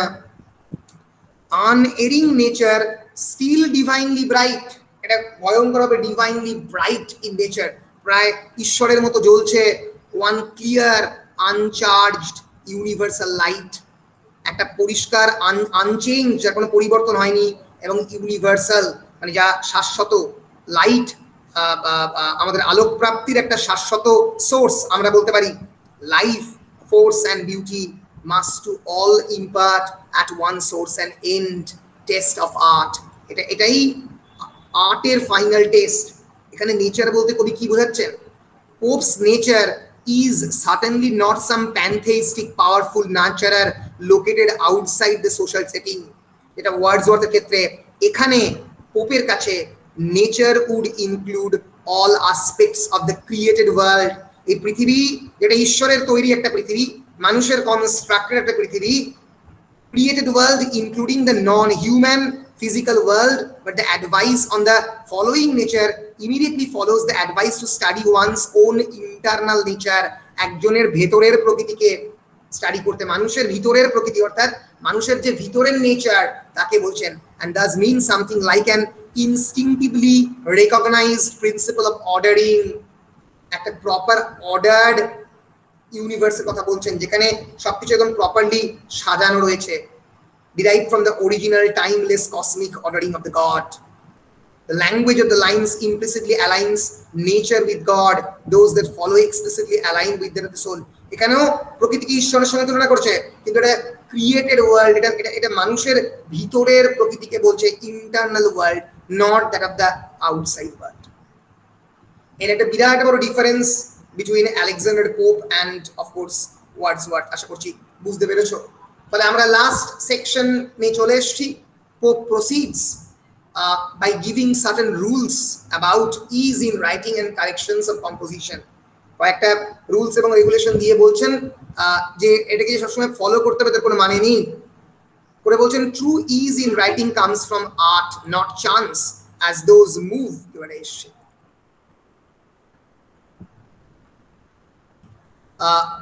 True ease in writing comes from art, not chance, as those move easiest who have learned it to dance. বলছে সত্যিকারের ease in writing, writing লিখতে লিখতে লেখার ক্ষমতা বাড়ে, comes from art not chance. chance থেকে আসলে হঠাৎ করে দিন লিখলাম, দারুণ লিখে ফেললাম, এই চান্সের উপরে ডিপেন্ডেন্ট নয় writing. as those move easiest who have learned to dance. এই যে বারবার আমি বলছি, যেরকম ভাবে এলিয়েট বলেছেন, যেরকম ভাবে আর্নল্ড বলেছেন, যারা ভালো নাচতে যেমন শেখে তারা এরকম ভালো নাচতে পারে। যেরকম তুমি ইন্ডিয়ান ক্লাসিক্যাল মিউজিক ভালো গাইতে শিখলে গলার যত বেশি তুমি প্র্যাকটিস করবে তত তুমি ভালো গাইতে পারবে। আলেকজান্ডার পোপ কিন্তু বিশ্বাস করতেন যে তুমি কবিতা যত বেশি লিখবে তত বেশি প্র্যাকটিস করবে। and those who move easiest, যেরকম যারা ডান্স করে, যারা সবথেকে ইজিয়েস্টলি ডান্সের মধ্যে মুভ করে, তারাই যারা ক্লাসিক্যাল মিউজিকে ডান্স প্র্যাকটিস করে। লিখতে তুমি যদি কনস্ট্যান্টলি প্র্যাকটিস করো, স্কাল্পচারের মতো আঁকা প্র্যাকটিস করলে ভালো আঁকতে শিখবে। যাই করতে হবে প্র্যাকটিস করতে হবে, তো লেখাটাও প্র্যাকটিস করতে হবে। It is not enough that nor harshness gives offense, the sound must seem an echo of the sense. ফলে nor harshness gives offense, the sound must seem an echo to the sense. অর্থাৎ মানে এমনি হঠাৎ করে কবিতা লিখলে হার্শ বলে মনে হতে পারে, মানুষের মধ্যে অফেন্স ক্রিয়েট করতে পারে। the sound must seem an echo of the sense, এমন ভাবে প্রপারলি সাউন্ড ওয়েতে, এমন প্রপার ওয়েতে লিখবে যেন কবিতার যে শব্দগুলো, যে উচ্চারণগুলো যেন সেন্স ক্রিয়েট করে। Pope lays great stress on the correctness of the expression. Pope বলছেন প্রপার এক্সপ্রেশন, যে কোনো কিছু এক্সপ্রেশন, ড্রামা হচ্ছে এক্সপ্রেশন। তুমি নাটকের নাটকীয়তা তুমি তোমার মুখাভিনয়ের মধ্যে কেমন ভাবে ব্যক্ত করেছো। Expression is the dress of the thought, চিন্তার পোশাক হচ্ছে expression. and a thought appears more decent as more suitable in a noble language. এবং একটা ভাবনা খুবই একটা প্রপার নোবেল ল্যাঙ্গুয়েজে প্রপারলি অ্যাপিয়ার হতে পারে। উনি এক্সাম্পল দিয়ে বলছেন, a vile conceit in pompous words expressed is like a clown in regal purple dressed. a vile conceit, conceit কি একটা rhetorical figure of speech, vile মানে নোংরা, একটা খারাপ নোংরা বাজে conceit, একটা দারুণ pompous words, দারুণ vocabulary দিয়ে আমি এক্সপ্রেস করলাম। তাকে কেমন লাগবে is like a clown in Regal purple dress. একটা ক্লাউনকে বা কোর্ট জেস্টারকে, একটা জোকারকে যদি আমি একটা রয়্যাল ড্রেসে রাজার পোশাকে পাঠিয়ে দিই সেরকমই লাগবে। একটা ভালো কবিতার মধ্যে যদি আজে বাজে ভাইল কনসিভ ঢোকানো হয় সেরকমই লাগবে, প্রপারলি এক্সপ্রেস হবে না। For different styles with different subject sort as several guards with country town and court. কিন্তু এটা মাথায় রাখতে হবে যে বিভিন্ন সাবজেক্টের ডিফারেন্ট পোশাক রয়েছে, যেরকম বিভিন্ন দেশে বিভিন্ন জায়গাতে বিভিন্ন ধরনের রাইটিং স্টাইল রয়েছে, ডিফারেন্ট গার্ড বিভিন্ন পোশাক রয়েছে, সেরকম রাইটিং এরও বিভিন্ন স্টাইল রয়েছে। And lastly, Pope tells us about the virtue of the restraint in literature. লিটারেচারে পোপ বলছেন যে কন্ট্রোল করার প্রয়োজন রয়েছে।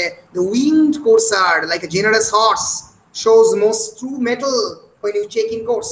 Courser মানে হচ্ছে যে হর্স চালায়, মানে একটা হর্স রাইডিং কম্পিটিশনে যারা জুয়া খেলে হর্সকে নিয়ে, সেখানে কোর্সার থাকে। কোর্সার হচ্ছে যারা হর্সকে সামনের দিকে নিয়ে যায়। আর উইন্ড কোর্সার মানে যার ডানা আছে এরকম কোর্সার, যে একটা হর্সকে সামনের দিকে নিয়ে যেতে পারে। শোজ মোস্ট ট্রু মেটাল, তার ভিতরের কতটা talent, metal means talent, when you check in course, সেটা ওই রেস কোর্সের মধ্যেই, কোর্স মানে রেস কোর্স, রেস কোর্সের মাঠের মধ্যেই বোঝা যাবে যে একজন সত্যিকারের ভালো যে রাইডার অফ দ্য হর্স সে কেমন ভাবে রাইড করতে পারে। সেরকম ভালো কবিও একটা কবিতাকে সামনের দিকে এগিয়ে নিয়ে যেতে পারে। ফলে আমরা এটাকে বুঝতে পারলাম যে regarded as a manual of the art of the Pope's own poetry, এটা কিন্তু পোপের নিজের regulation. The essay is not merely an interesting document but also a really a valuable one. 18th century poetics কে জানতে গেলে কিন্তু এই নেচারকে follow করা এবং এই ধরনটাকে ফলো করা, এটাই কিন্তু পোপ এইভাবেই এসে ইন ক্রিটিসিজমটাকে কনস্ট্রাক্ট করেছে। and Pope admits that it is possible to snatch beyond the rules of the art. এটা সম্ভব, রেগুলেশনের বাইরেও আর্ট ক্রিয়েট করা সম্ভব। and by this admission he clearly says that the appreciation of rule is not inevitable. অর্থাৎ rule মানে অনিবার্যতা নয়, appreciation of the rule is not inevitable. Pope says, again he says, he must criticize with the same spirit that the author write. অর্থাৎ যেরকম ভাবে লেখে সেই একই স্পিরিটে আমাদের ক্রিটিসিজম করতে হবে। in other words, the critic must examine a poem under the light of the spirit which actuated its creation. তাহলে আমি রোমান্টিক ক্রিয়েশনকে মডার্নিজমের দৃষ্টিভঙ্গি থেকে দেখলে হবে না, রোমান্টিক ক্রিয়েশনকে রোমান্টিক কনটেক্সটেই দেখতে হবে। ওয়ার্ডসওয়ার্থ, শেরি, কিটসের লেখাতে তোমাকে রোমান্টিক কনটেক্সটই তোমাকে ভাবতে হবে। ওই রোমান্টিসিজমের মধ্যে নেচারকে সেলিব্রেট করছে, তার মধ্যে একটা মিডিয়েভালিজম রয়েছে, তার মধ্যে ড্রাকুলা আসছে, তার মধ্যে ইমাজিনেশন আসছে, সেইগুলোকে তোমাকে বুঝতে হবে। ফলে in order to appreciate fully a work of art or a poem, you have to appreciate the context of that particular literature. You have to interpret the poem under the light of this or the spirit under which this creation has been actuated. If every artist is a law unto himself, then we have to write to criticize an artist according to his rules. প্রত্যেকটা রাইটারই বলছে একটা ল, প্রত্যেকটা রাইটারই একটা নিজস্ব আইনের একটা নিজস্ব রেগুলেশনে লেখে, সেই নিজস্ব রেগুলেশনটাকে তোমাকে জাজ করতে হবে। It means that application of fixed rules is not necessary. তোমাকে যে সব জায়গাতেই রেগুলেশন বা রুল অ্যাপ্লাই করতে হবে মানে নেই, rather it implies that the rules are superfluous. Rule অনেক ক্ষেত্রে সুপারফ্লুয়াস হতে পারে, কিন্তু রাইটার যে কনটেক্সটে লিখেছেন সেই কনটেক্সটটা বিচার করে তোমাকে অ্যানালিসিস করতে হবে। এইভাবে আলেকজান্ডার পোপের অ্যান এসে অন ক্রিটিসিজম আমরা পড়ার চেষ্টা করলাম। So thank you. আজকের ক্লাসে আমরা শেষ করলাম Alexander Pope's an essay on criticism. আমরা একবার দেখে নেব আলেকজান্ডার পোপের কোয়েশ্চেন, বেসিক্যালি একটাই পরে, একটা বা দুটো পরে বেসিক্যালি, আমরা একবার সেগুলো জাস্ট দেখে নেওয়ার চেষ্টা করব।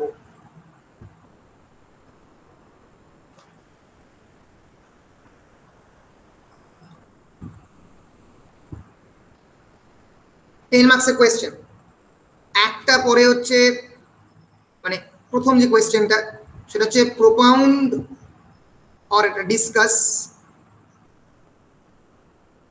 অ্যাবাউট পোপস notion of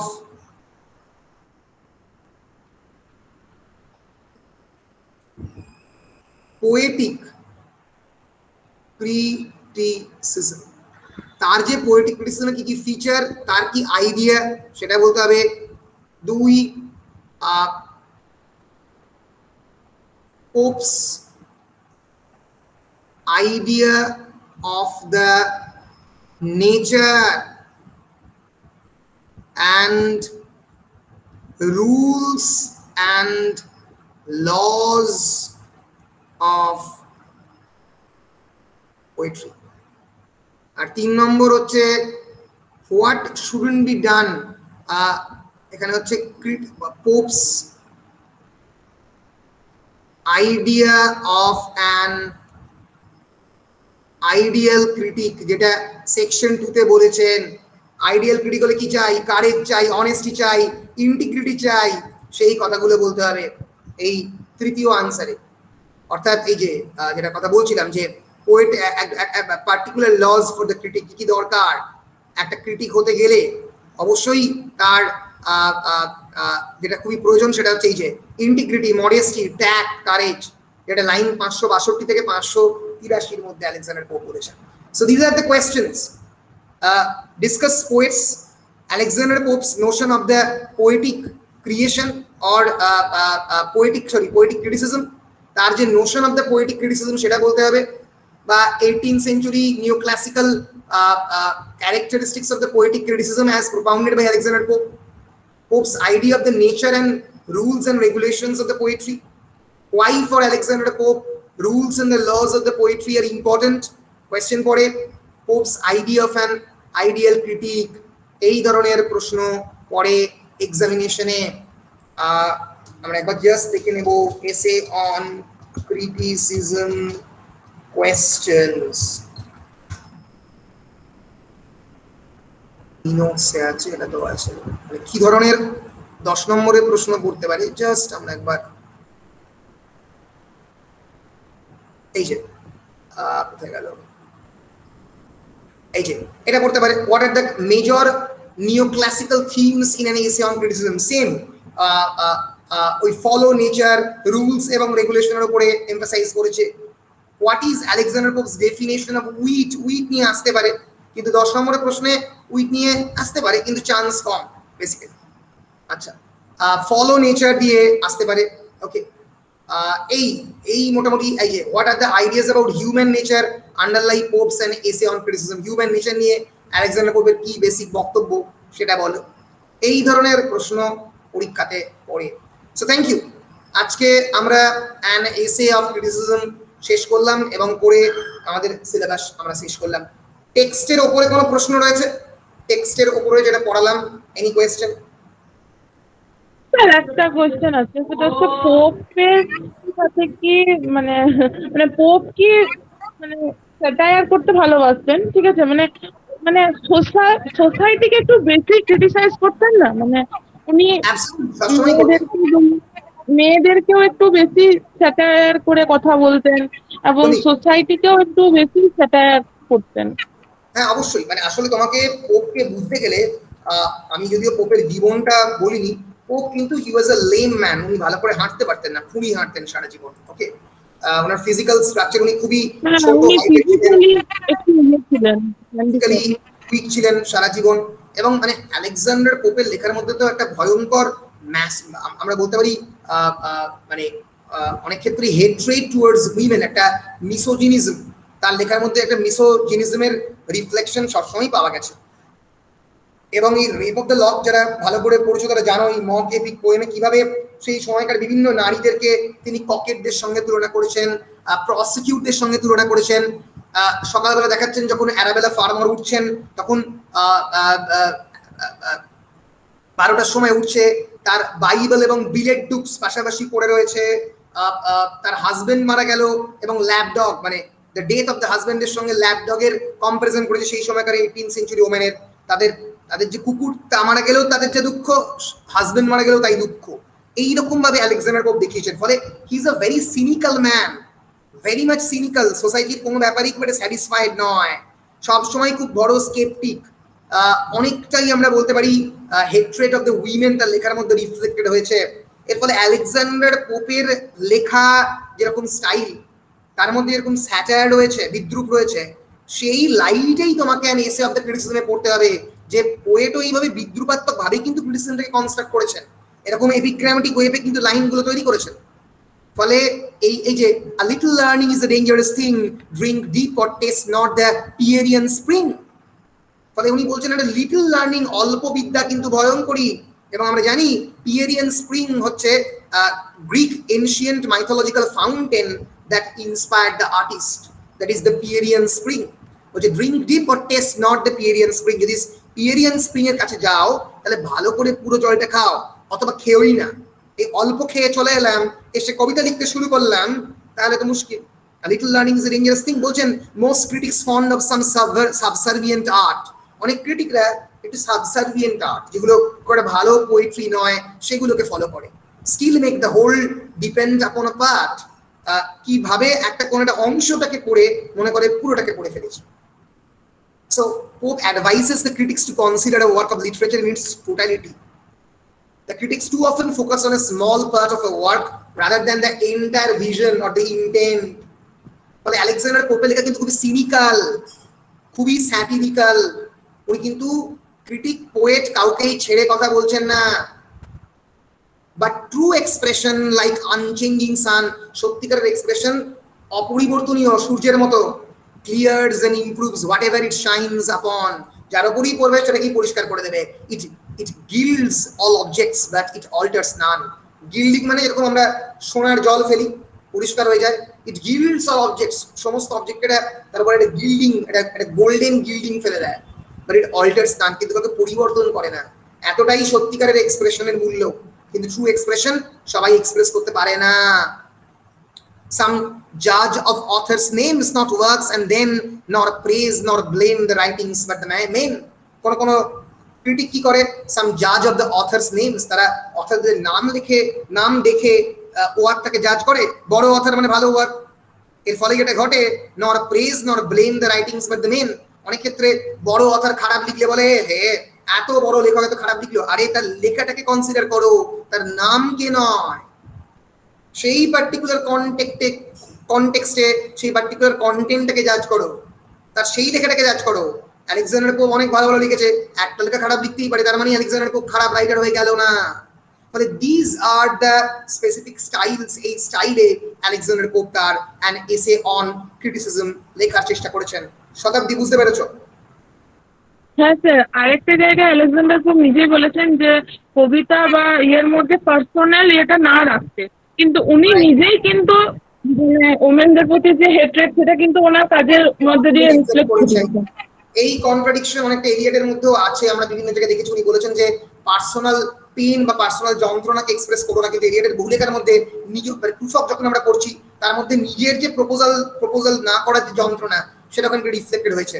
ফলে মানে এই যতই অথরটা বলুক না কেন, ইমপার্সোনালাইজেশন অফ দ্য পোয়েট্রিকে কোনোভাবে পার্সোনালিটির এক্সপ্রেস হবে না, নিজস্ব ব্যক্তিত্ব এক্সপ্রেস হবে না, ব্যক্তিত্ব এক্সপ্রেস হয়েই পড়ে কবিতার মধ্যে।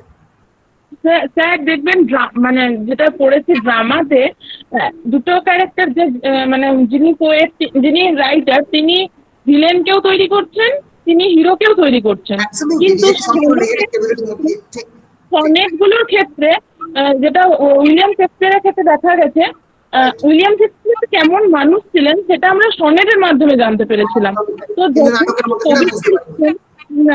কবিতা লিখছেন কেউ, তখন তার অটোমেটিক তার একটা নিজস্বতা চলে আসবেই, তার নিজের জীবন হোক বা যে কোনো, তার হয়তো হতে পারে বন্ধু বা যে কোনো ইয়ে চলে আসবে।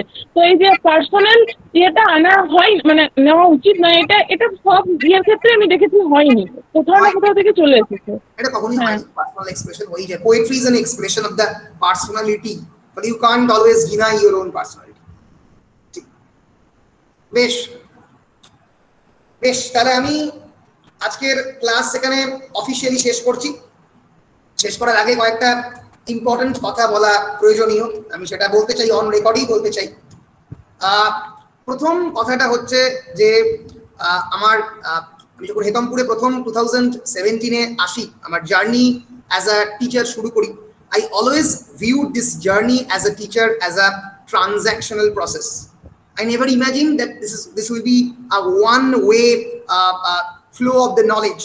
আমি বলে যাব, তোমরা শুনবে, একটা দিকে হবে, এটা হতে পারে না কখনোই। কেবলমাত্র এটা সবসময় বলা হয় ইন জেনারেল পেডাগজি এবং যে কোনো এডুকেশনাল থিওরিতে যে একজন শিক্ষক ছাত্রদেরকে ভয়ঙ্করভাবে প্রভাবিত করে, এটা একেবারেই সত্যি।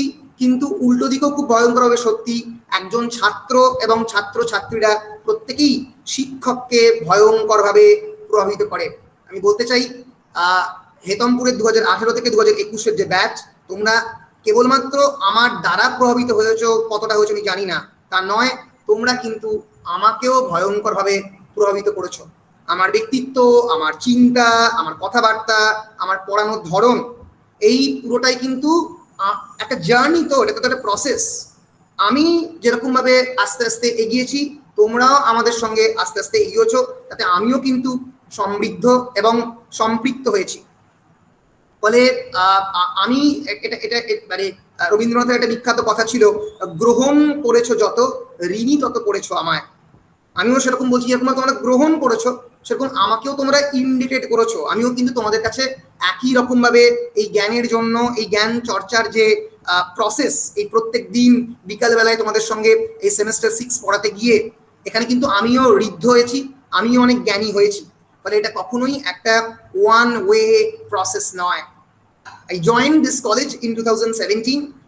It is a rural college. আমি যখন জয়েন করি অনেক স্কেপটিসিজম নিয়ে জয়েন করেছিলাম। 125 বছরে পদার্পণ করছে, তোমরা যেবারে চলে যাচ্ছ সেবারে একটা অসপিশিয়াস অকেশন। আমি সত্যি বলতে পারি যে এই কলেজে এসে আমি সত্যি গর্বিত তোমাদেরকে পড়িয়ে, এবং এই যে প্রসেসের মধ্যে আমি যে প্রত্যেক দিন সমৃদ্ধ হয়েছি, তাতে তোমাদেরকে আমার অসংখ্য ধন্যবাদ। আমি বলতে চাই 2017-তে যখন আমি এই কলেজে জয়েন করি, তখন ইনফ্রাস্ট্রাকচার এই কলেজের ততটা ভালো ছিল না, তখনও ন্যাক কলেজে হয়নি। তারপরে কলেজে ন্যাক হলো 2018 সালের মার্চ মাসে, এবং এই সময়টাতে আমরা অনেকেই ব্যাপৃত ছিলাম। প্রথমবার ডিপার্টমেন্ট, ইংলিশ ডিপার্টমেন্ট ক্রিয়েট হয়, এবং তোমরা হচ্ছে নিউলি ক্রিয়েটেড ইংলিশ ডিপার্টমেন্টের প্রথম ছাত্রছাত্রী। ফলে নতুন বিল্ডিং তৈরি হয়, এবং সেখানে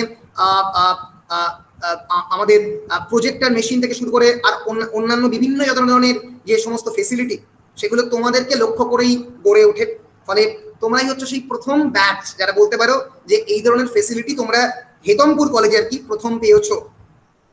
ফলে সেই অর্থে হেতমপুর কলেজ তোমাদের কাছেও ঋণী, তার কারণ তোমরা এসছো বলেই, মানে তোমাদেরকে দেখি অন্তত আমি এগুলো আনতে পেরেছি অনেক সময় যে এটা ইংলিশ ডিপার্টমেন্টের প্রয়োজন পড়াবার জন্য। একটা বড় সংখ্যায় স্টুডেন্ট হেতমপুরের ইংলিশ ডিপার্টমেন্টে ভর্তি হয়েছে। তার পরবর্তীকালে আস্তে আস্তে আমরা লাইব্রেরি গড়ে তুলতে চেষ্টা করেছি, ডিপার্টমেন্টের একটা নিজস্ব ঘর হয়েছে তোমাদের বেলায় 2018 সালে প্রথমবার। ফলে এরকম ভাবার কোনো কারণ নেই যে কেবলমাত্র ছাত্রছাত্রীরা শিক্ষকদের দ্বারা প্রভাবিত হয় না। It is not absolutely true, rather it's a transactional process.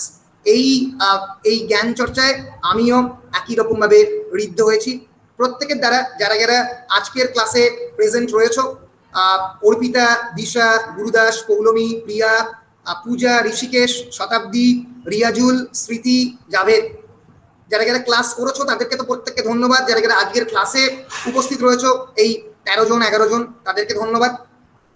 এবং যারা এন্টায়ার ইংলিশ ডিপার্টমেন্ট, তোমাদের 33 জন বা 36 জনের ইংলিশ ডিপার্টমেন্ট সম্ভবত, তাদের প্রত্যেককে আমার আন্তরিক শুভেচ্ছা এবং শুভ কামনা ভবিষ্যতের জন্য। ভবিষ্যৎ সত্যি এই প্যান্ডেমিক আমাদের একটা চ্যালেঞ্জের মুখে ফেলে দিয়েছে। ভবিষ্যৎ হয়তো খুব পরিষ্কার নয়, তোমরা ক্লাউডেড, অনেকেই কনফিউজড। আমি বারবারই বলি, একটা হায়ার এডুকেশনাল ইনস্টিটিউশন কেবলমাত্র সিলেবাসের পড়াশোনা করার জন্য হতে পারে না, এটা একটা চরিত্র নির্মাণ। স্বামী বিবেকানন্দ বলেছিলেন, শিক্ষা হচ্ছে মানুষের জীবনের, education is the manifestation of the best potentialities in man. মানুষের মধ্যে যে সব থেকে বেশি এবিলিটি, তার বেস্ট পোটেনশিয়ালিটির ম্যানিফেস্টেশন এডুকেশনের মধ্যে দিয়ে হতে পারে। শিক্ষার মূল উদ্দেশ্যই হচ্ছে চরিত্র গঠন। ফলে আমি জানি না তোমাদেরকে আমি কতটা এই চরিত্র গঠনে, এই বুকিশ নলেজে সাহায্য করতে পেরেছি, কিন্তু চরিত্র গঠন করাটা খুব ইম্পর্টেন্ট, আমি বারবার বলে এসেছি। ফলে আমি বারবারই বলেছি, স্কিল সংগ্রহ করো, নলেজ সংগ্রহ করো, নিজেকে ঋদ্ধ করো। That's much more important. এই বিগার ওয়াইডার ওয়ার্ল্ডে যখন তোমরা প্রবেশ করবে, এই খারাপ পৃথিবীর জগতে এবার তোমরা প্রবেশ করতে চলেছো। অনেকে মাস্টার্স করবে, অনেকে হয়তো মাস্টার্স করবে না। কলেজের পরই বলা হয় একটা প্রপার এডুকেশনাল ইনস্টিটিউশনের আন্ডারে আর কেউ থাকে না। আস্তে আস্তে এবার নিজের মতো করে সবাই তৈরি করে নিজেদের কেরিয়ার। ইউনিভার্সিটিও তোমাদেরকে হয়তো এরকম ডাইরেক্টলি স্পুন ফিড বিভিন্ন জায়গাতে করবে না, ফলে সেই জগতে নিজেকে আরো ভালো করে মানিয়ে নেবার চেষ্টা করো। যারা যারা কম্পিটিটিভ এক্সামিনেশন দেবে তার জন্য ভালো করে এর আগে থেকে আমি বলেছিলাম প্রিপারেশন নিতে শুরু করো। কয়েকটা ছোট ছোট তোমাদেরকে বিভিন্ন সময় টিপস দিয়েছি, জানি না কাজে এসেছে কিনা, সেইগুলোকে আরো ভালো করে চর্চা করার চেষ্টা করো। এবং সবচেয়ে বড় কথা আমি বলি, একজন ভালো অনেস্ট মানুষ হবার চেষ্টা করো। তুমি মাথায় রাখবে যে পৃথিবী তখনই ভালো হবে যখন প্রত্যেকদিন তুমি তোমার কাজটা অনেস্টলি করছো। অন্য কেউ করছে কি করছে না সেই দিকে তাকিয়ে সময় নষ্ট করার কোনো প্রয়োজন নেই। আমি ব্যক্তিগতভাবে কোনোদিনও দেখি না যে অন্যরা এই তাদের কাজটা ঠিক মতো করছে কি করছে না। আমি বিশ্বাস করি আমি যদি আমার কাজ ঠিক মতো করে যাই তাহলে সকলকে নিয়ে আমি একসঙ্গে এগোতে পারবো এবং সকলেই তার কাজ ঠিক মতো করবে যদি আমি আমার কাজ ঠিক মতো করি। ফলে perseverance, dedication and patience, perseverance and dedication, ধৈর্য লাগবে। এরপরে আস্তে আস্তে সময় যাবে, বয়স বাড়বে, 23 বছর বয়স হবে, 24 বছর বয়স হবে, এখনো কেন চাকরি পাচ্ছি না, এইরকম কোনো ধরনের মনের মধ্যে আশা আকাঙ্ক্ষা ভয়ের জন্য পড়াশোনাটাই হচ্ছে না, এইটা যেন না হয়। নিজের ওপরে ভরসা রাখবে এবং পরিশ্রম করে যাবে। অবশ্যই এবং অবশ্যই তুমি যা করতে চাও সাফল্য একদিন তোমার কাছে আসবে। সেই রণছর দাস চাঁচড়ের একটা বিখ্যাত উক্তি ছিল 3 ইডিয়টসে, যে কামিয়াবিকে পিছে মত ভাগো, এক্সেলেন্সকে পিছে ভাগো। তুমি সাকসেসের পিছনে দৌড়লে কিন্তু হবে না। তোমার যে স্কিল, তোমার যে এবিলিটি, তোমার যে এক্সেলেন্স, সেটাকে তুমি বাড়াও। সাকসেস কামিয়াবি তো ঝট সে আ যায়গা, সাফল্য তো অটোমেটিক্যালি আসবে যদি তোমার মধ্যে এক্সেলেন্স আসে। আমিও ব্যক্তিগতভাবে এমন একটা চাকরি পেয়েছি, একাডেমিক্সে চাকরি পেতে সময় লাগে। আমিও লেট 27, আমার যখন 27 বছর বয়স তখন আমি চাকরি পেয়েছি। ফলে আমি কিন্তু নিজের উপরে বিশ্বাস রেখেছি। অনেকেই আমাকে প্রশ্ন করেছে, অনেক গার্জেনরা বলেছে বাবা এখনো ছেলে চাকরি বাকরি করছে না, চাকরিটা করলে ভালো হতো। কিন্তু আমি নিজের উপরে ভরসা রেখেছি এবং আমি আমার যেটা অভীষ্ট লক্ষ্য, আমার লক্ষ্য ছিল আমি একটা কলেজের অধ্যাপক হবো, সেখানে আমি পৌঁছেছি। ফলে নিজের লক্ষ্যটাকে স্থির রাখো, যে যা হতে চাও। আমি স্পেশাল ক্লাসও নেবো, এর আগেও বলেছিলাম যে কি কি কেরিয়ার পাথ চুজ করতে পারে। নিজের এবিলিটি অনুযায়ী নিজের কেরিয়ার পাথ চুজ করো, যেটা আমি হতে চাই, এবং সেই তার জন্য যা যা পরিশ্রম করার প্রয়োজন করো। মাথায় রেখো তোমাদের এখন অনেকেরই বয়স 19, 20 এরকম বয়স, তোমরা গোটা পৃথিবীকে এদিক ওদিক করে দিতে পারো।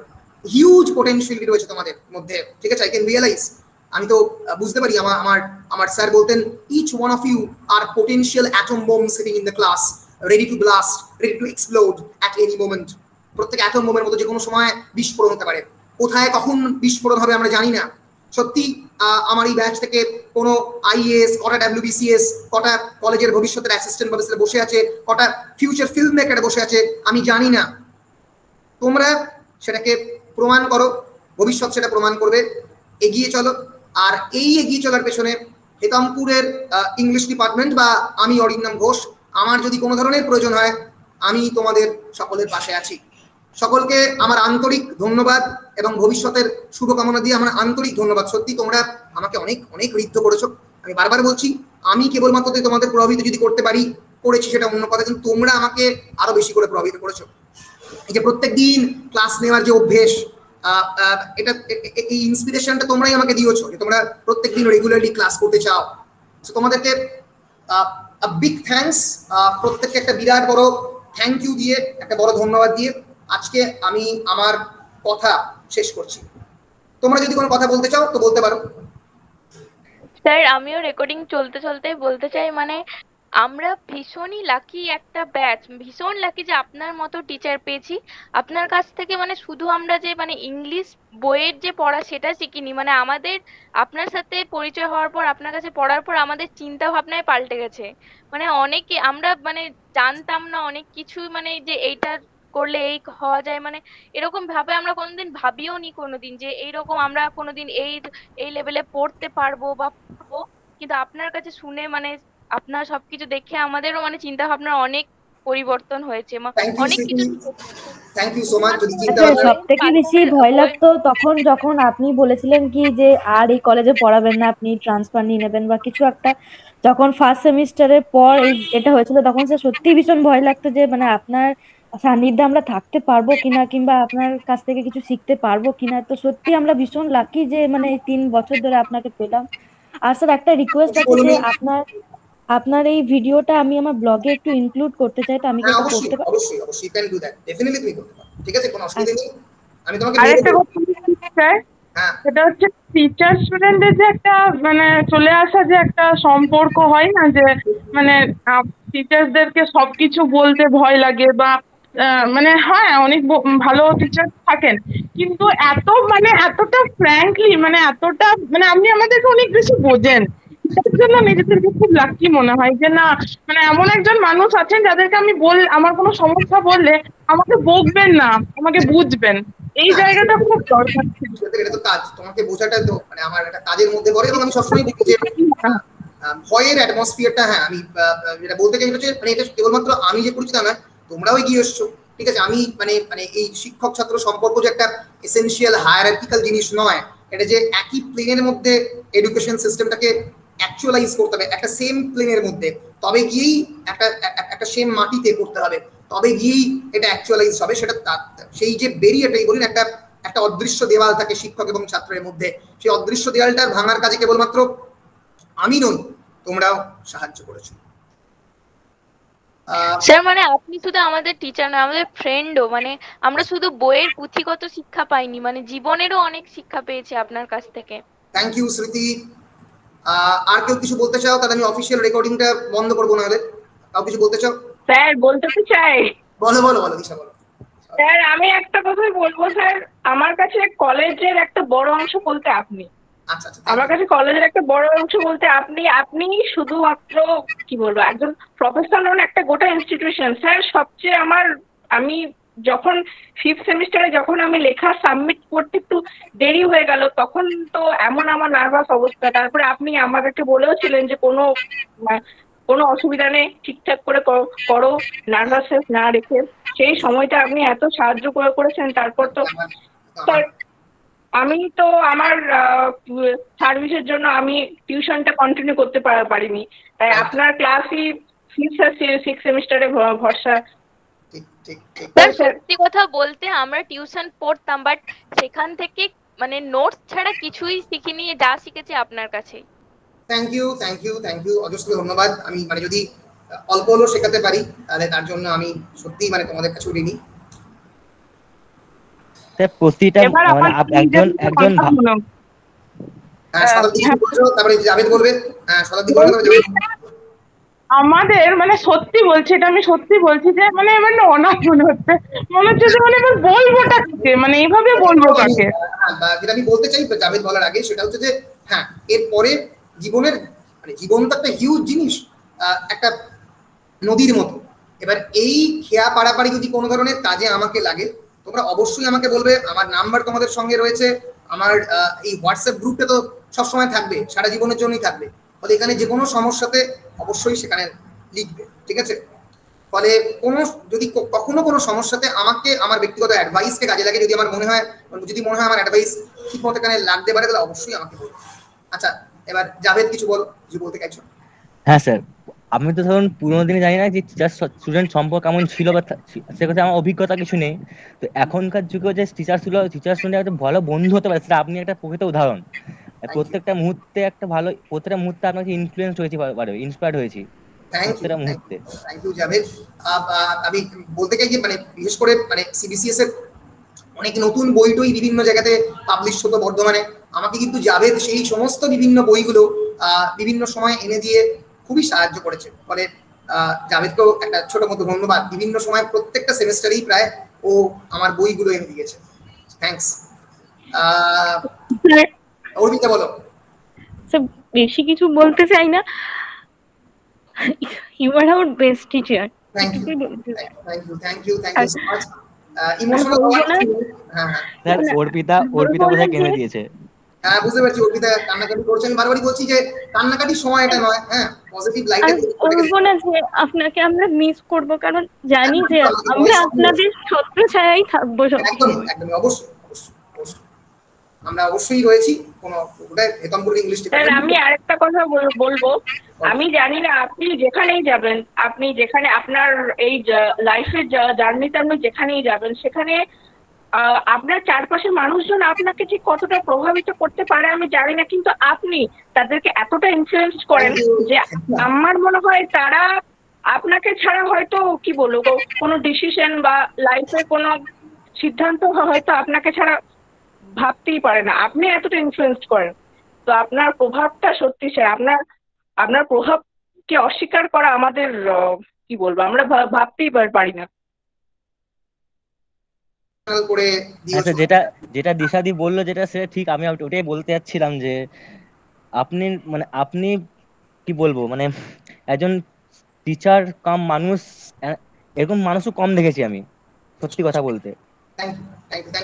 একদমই তাই, মানে এটা আমিও বলতাম যে মানে টিচার হিসেবে না, একজন মানুষ হিসেবে একটা মানুষের কাছ থেকে তো অনেক কিছু শেখার থাকে না, মানে এত কিছু শিখেছি এবং মানে এত কিছু শিখছি যে কিছু বলার নেই। আর মানে খুবই খারাপ লাগছে, আমি বারবার বলছি যে আজকের দিনটা কেন এলো, মানে হ্যাঁ অবশ্যই আসতো, কিন্তু ভালো লাগছে না। তাও সামনাসামনি দেখা হলে আরেকটা আলাদা অবশ্যই দেখা হবে এসব বলে।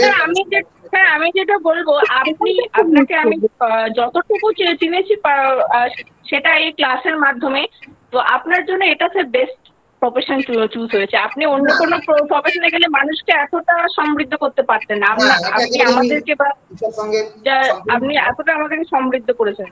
হ্যাঁ, এই প্রফেশন আমি নিজে খুবই কমফোর্টেবল ফিল করি। দিশা যেটা বললো সেটা অ্যাড্রেস করি না, আমিও তো বললাম আমি কেবলমাত্র যে অন্যজনকে প্রভাবিত করি তা নয়, আমি কিন্তু অন্য লোকের দ্বারাও ভয়ঙ্করভাবে প্রভাবিত হই। এই যে যেমন